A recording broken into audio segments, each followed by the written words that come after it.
Hi అండి. నేను మీ తారక్ గౌడ్, తెలంగాణ విద్యా సమితి. ఆల్మోస్ట్ తెలంగాణలో కౌన్సెలింగ్ ప్రక్రియ, మేనేజ్మెంట్ ప్రక్రియ 30థ్‌తో ముగిసింది. ఆగస్ట్ 30థ్‌తో. 5థ్, 7థ్ వరకు ఉంది. అది కూడా చిన్న చిన్న ఎక్కడో ర్యాండమ్‌గా కొన్ని కాలేజీలో సీట్స్ ఉన్నాయి. టాప్ కాలేజెస్‌లో అయిపోయాయి. మల్లారెడ్డి పుణ్యం కావచ్చు, నెక్స్ట్ వేవ్ వల్ల కావచ్చు, బయట రాష్ట్ర యూనివర్సిటీ వల్ల కొంత ఈ ఇయరు టాప్ 10 కాకుండా రిమైనింగ్ కాలేజ్‌కి బాగా దెబ్బ పడ్డది. అంటే సీట్ అనేది అనుకున్న మొత్తంలో పిల్లలు రాలేదు. ఆ క్రేజ్ లాస్ట్ ఇయర్‌తో పోలిస్తే చాలా గణనీయంగా తగ్గింది. ఎంతో లక్షల రూపాయల డొనేషన్ ఊహించుకొని బొక్కబార్ల పడ్డారు. దానికి కారణం మల్లారెడ్డికి అపరిమితంగా 9,000 సీట్లనేవి రావటం ఒకటి. 2 అనురాగ్ యూనివర్సిటీ, గ్రీన్‌ఫీల్డ్ యూనివర్సిటీ అనుకుంటా 1600, 1400 అడ్మిషన్ కౌన్సెలింగ్‌లో తీసుకుంటూ అట్ ద సేమ్ టైమ్ మళ్ళీ మేనేజ్మెంట్ కోటాలో కూడా 3,000-4,000 అడ్మిషన్ చేసుకున్నారు. తర్వాత ఎస్ఆర్ యూనివర్సిటీ వరంగల్ వాళ్ళు కూడా అక్కడ చుట్టూ ఉన్న 2, 3 జిల్లాలు క్యాప్చర్ చేశారు. నాకు అర్థం కాని విషయం ఏంటంటే యూనివర్సిటీ ప్రైవేట్ యూనివర్సిటీ అని చెప్పేసి రీయింబర్స్‌మెంట్ తీసుకోవడం మతలబ్ అనేది ఎవరికీ లేనిది ఆ 2 కాలేజీలకి ఎందుకుందో ఇప్పటికీ అర్థం కావట్లేదు. ప్రభుత్వాలు కూడా అపరిమితంగా ఇష్టానుసారంగా సీట్లు తీసుకోవడాన్ని నియంత్రించాలి. ఎందుకంటే ఉన్నవాడే అన్ని సీట్లు తీసుకుంటే, వేలాది సీట్లు తీసుకుంటే, మిగతా ఉన్న 170 కాలేజీల పరిస్థితి ఏం కావాలి?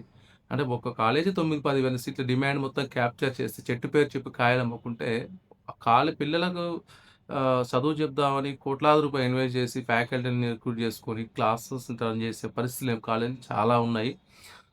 రేషియో ఉండాలండి. రేషనైజ్ చేయాలి. ఒక సర్టెన్ అమౌంట్ వరకే ఉండాలి. 300, 350, 600 అని గాని పేరు చెప్పి ఇష్టానుసారంగా వేలాది సీట్లు పెట్టుకొని అది రేపొద్దున కొలాప్స్ అవుతే ఒక్కసారి అందులో పనిచేస్తున్న సిబ్బంది కావచ్చు, విద్యార్థులు కావచ్చు, చాలామంది కెరియర్ చాలా అంటే ఇబ్బంది కలిగే అవకాశం ఉంది.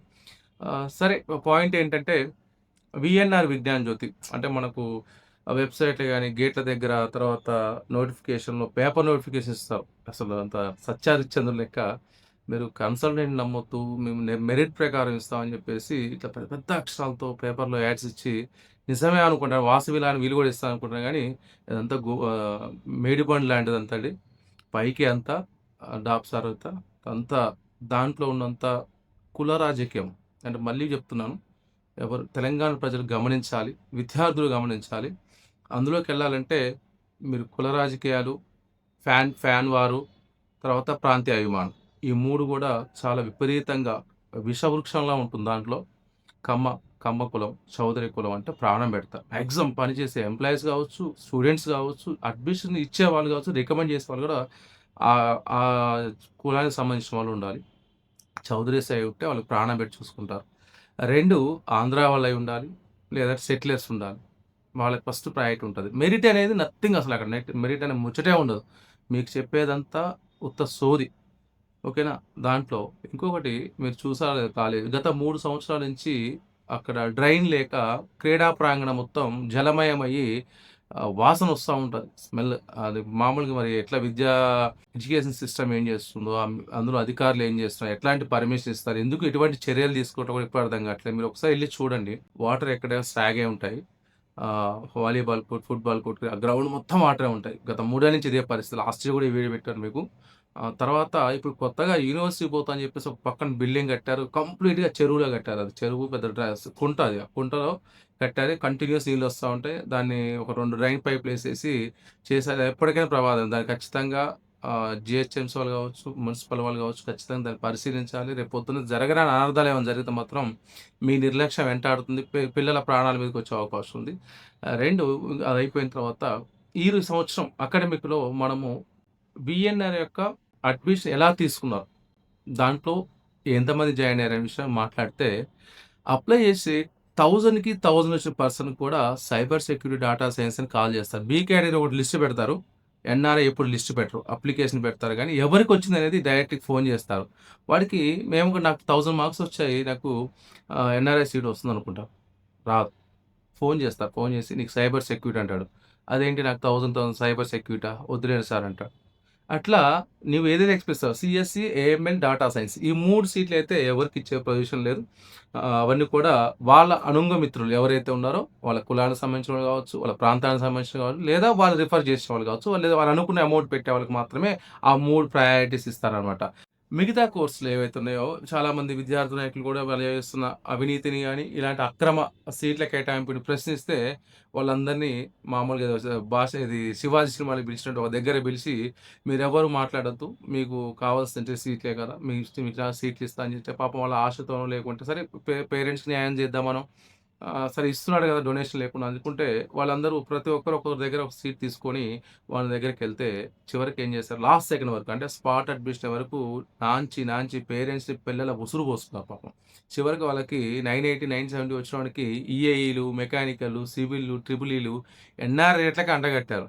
అది ఓన్లీ మరి విద్యార్థి నాయకులకి ఎవరైతే అవినీతి మీద ఆక్రమణ మీద ప్రశ్నిస్తారో వాళ్ళని పావుగా వాడుకొని వాళ్ళ చేత ఈ సీట్లు పనికిమాలిన సీట్లు అంటే ఎటువంటి డిమాండ్ లేనివి అరాకొర అతి గతి లేని సీట్లని వాళ్ళతో అమ్మించే కార్యక్రమం చేసి వాస్తవానికి ఉన్నదానికంటే ఎక్కువ రేటుకి మెకానికల్ సివిల్‌లో ఆల్మోస్ట్ అన్ని కాలేజీలు మిగిలున్నాయి. కాలేజీకి కావాల్సిన దాన్ని 2,00,000, 3,00,000 ఎన్ఆర్ఐ సీట్‌తో పాటు మళ్ళీ చేసిన లీడర్‌లకి గూడా 2-3 లక్షలు అంటగట్టాల్సిన పరిస్థితొచ్చింది. వాళ్ళు కూడా కిక్కురుమనుకుని తీసుకోవడం జరిగింది. అంటే అయితే వాళ్ళేమనుకున్నారు, సరే పెద్ద మనుషులు, పెద్ద స్థాయి ఉన్న వ్యక్తులు ఇస్తారనుకున్నారు. పేరెంట్స్‌కి కూడా న్యాయం జరుగుతుంది. సరే ఒక రూపాయి మనం తీసుకున్నా గానీ పిల్లలకి న్యాయం చేద్దాం అనుకున్న పర్స్‌లో వాళ్ళని కూడా వాళ్ళని బకరాలు చేసి వాళ్ళని పావుగా వాడుకొని విద్యార్థుల జీవితాలతో చెడగొట్టడం జరిగింది. ఎటువంటి పరిస్థితిలో కూడా ఇలాంటి అక్రమణల్ని, అన్యాయాల్ని, ప్రాంత విద్వేషాలు, కుల విద్వేషాలు, రాజకీయ విద్వేషాలు ఆడికి పోతే మీకు ఫ్యాన్ బేస్ ఉండాలి. ఏదో ఒకటి తెలుసు కదా! ఆ కమ్యూనిటీ ఏ ఫ్యాన్‌ని ఇష్టపడతారు, ఏ ఫ్యాన్‌ని ఇస్తారో తెలుసు కదా! అలాంటి ఫ్యాన్ బేస్ వార్ ఉంటుంది. అక్కడ పార్టీ తెలుసు మీకది. ఆ పార్టీ తెలుసు. తర్వాత ప్రాంతం తెలుసు. అందులో పనిచేసే నౌకరీ చేసేవాళ్ళు కూడా ప్రతి ఒక్కరు కూడా ఆంధ్ర వాళ్ళే ఉండాలి. దట్టు వాళ్ళ కమ్యూనిటీ వాళ్ళే ఉండాలి. ఒక బస్ డ్రైవర్ తప్ప అతను క్యాఫెటేరియాలో కావచ్చు, ప్యాంట్రీస్ కావచ్చు, అందులో పనిచేసే ప్రతి ఒక్కరు కూడా ప్రాంతానికి సంబంధించిన వాళ్ళనే ఎంకరేజ్ చేస్తూ తెలంగాణ సమాజాన్ని కించపరుస్తున్నారు. మీరు ఒక్కసారి అక్కడికెళ్లి చూడండి. అందులో పనిచేసే ఏ ఒక్కరు కూడా తెలంగాణ సమాజంకు తెలంగాణ బిడ్డే ఉండడు.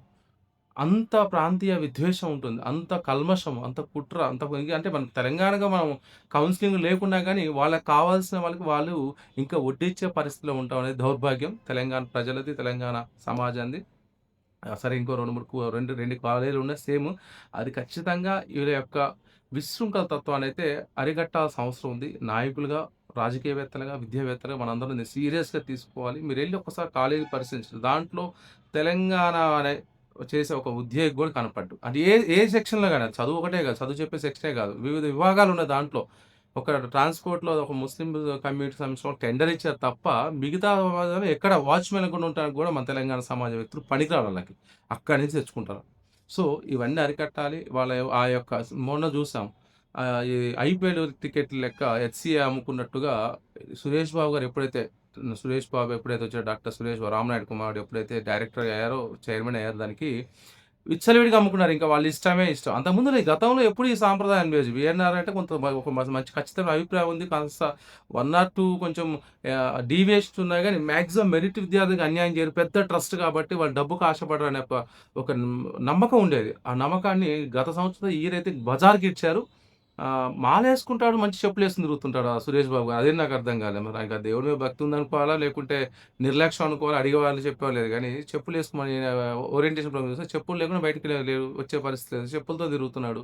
ఇంత లాబియింగ్ అంటే సినిమా యొక్క డిస్ట్రిబ్యూషన్ ఫిల్మ్ ఛాంబర్‌లో పనిచేసి ఇలాంటి అవినీతి అక్రమాలు నిగ్గుదేల్చాల్సిన పనుంది. హైయర్ ఎడ్యుకేషన్ కావచ్చు, టెక్నికల్ ఎడ్యుకేషన్ కావచ్చు, దానిలో జరిగిన ఈ ఆక్రమణలు ఏవైతే మెరిట్ విద్యార్థుల గొంతు నులిమి చంపిన ఉదంతాలని మీరు ఖచ్చితంగా చర్యలు తీసుకోవాలి. Thanks for watching. ఇలాంటి మరిన్ని వీడియోల కోసం వీడియోస్ షేర్ చేయండి.